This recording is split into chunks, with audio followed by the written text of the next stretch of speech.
Oh, hey, I had to bring out the duck again. Imagine that you're a Fortune 500 media company. Imagine that you have 185 television station affiliates throughout the United States. You actually cover 40% of households. You have 21 regional sports networks, including the one in Metro Detroit.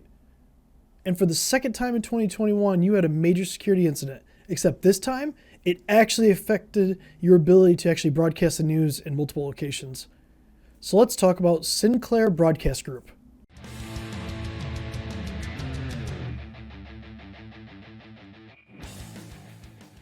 I'm Chris Burns from Techie Gurus, and welcome back. So let's dive into Sinclair Broadcast Group. In July 2021, they actually sent out an email to have everybody reset their passwords. So they had some sort of level of security incident, and that kind of plays into this October attack as well. It actually happened over the 4th of July weekend, at the same time that a Kaseya attack happened. So I'm not sure if it was anything to do with that, probably not. But let's kind of dive into this from an outsider's perspective. I've read a lot of the information that's been released, and I'm just going to kind of give you some commentary. So, in bigger networks and even in small networks, we use something called Active Directory. It's used for authentication purposes inside of a network. It can be used for deploying policies. It can be used for making sure that we're doing proper file permissions. It's basically the crown jewel of most networks. And if that gets completely owned, you're back to being a sitting duck.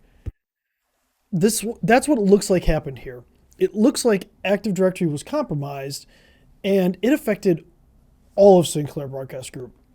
Now, it also looks like they didn't practice proper hygiene in separating out their networks and make sure that they were doing segmentation. And what do I mean by that? I mean, certain parts of your network don't need to talk to other parts of your network. I'll give you an example. In our world, we build out a network for, let's say, IoT. So if you have like lights that are controlled by Alexa or Alexas or Apple TVs or something like that, you can put those on a separate network so that just in case they're compromised, they can't get access to your corporate network.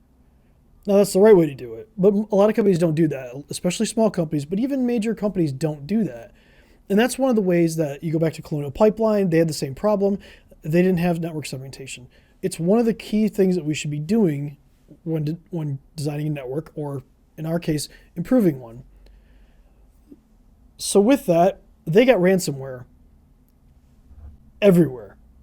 And there are multiple Twitter accounts that actually posted pictures where they had to do handwritten notes for the news broadcast because they didn't have computers available. So it actually affected some sports broadcasts throughout the United States, TV broadcasts in general. This is bad. And it's bad from the same point of, we don't know if they ever got rid of the hackers from July. A lot of times they will establish a level of persistence inside the network, and they may just sit there. And in this case, they're able to do recon. So they're able to like look around the entire network, and if you don't detect it or you can't detect it, they can figure out where they want to attack next. And it looks like that may be the case here. Now, I don't know that 100%. Nobody really does, except for inside of Sinclair Broadcast Group.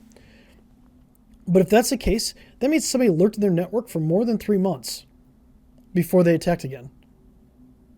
So think about that. That's actually kind of common. The average attack it's kind of shrank over time, but it's over 100 days according to the FBI. So the 90 days kind of plays out well there. So let's move on and kind of talk about like what can we do to mitigate this type of attack. Let's go with number one. Security leadership and the IT teams should be identifying, or at least giving responsibility for identifying the mission critical systems and securing them appropriately inside the network.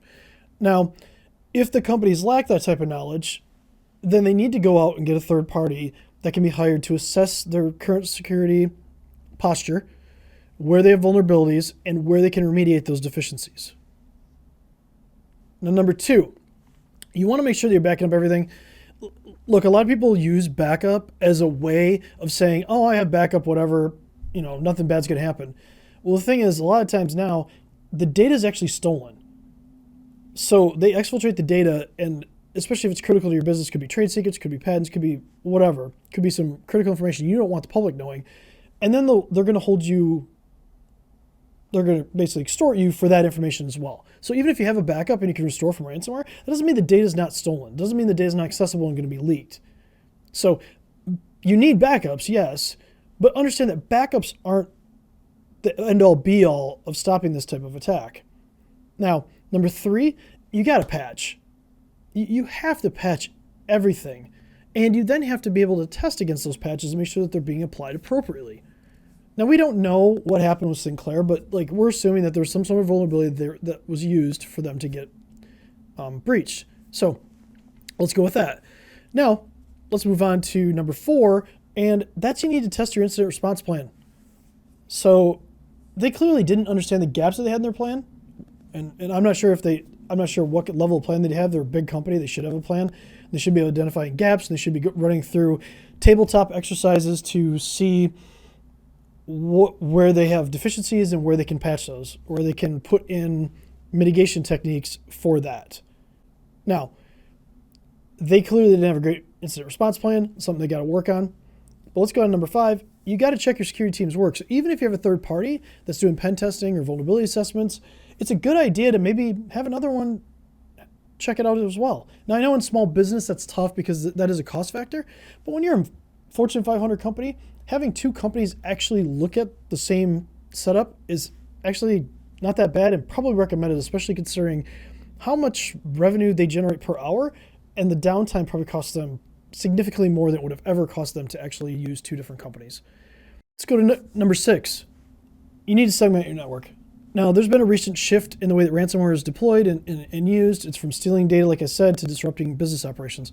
You need to have segmentation between like your corporate network and maybe like your production network. And by production, I mean whatever you're producing. If you're manufacturing, from your manufacturing network, but also from a TV broadcast perspective, that corporate network doesn't need access to the broadcast network. Now, maybe there are certain things that need access to, but for the most part, you shouldn't need access to that. That way, if your corporate network gets compromised, you could still work in your broadcasting network and vice versa. So that's something that we have to do. It doesn't matter what type of business you have. There's certain things that need to be segmented.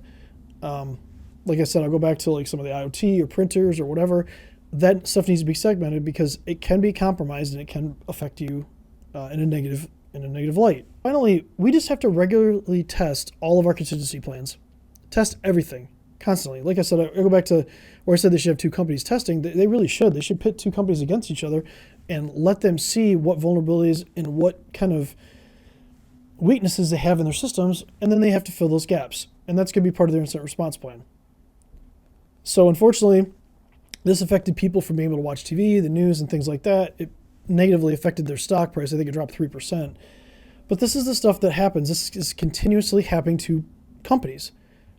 And these are big companies, I get it. But this stuff happens to small companies as well. So we have to take a lot of these techniques and figure out inside of a budget, what can we apply to a business of your size, whatever size that is. So I'm Chris Burns from Techie Gurus. This is the stuff that we handle every day. This is the stuff that we do. If you have any questions, drop a comment down below, reach out to us. We're here to help. So until next time, stay cyber safe.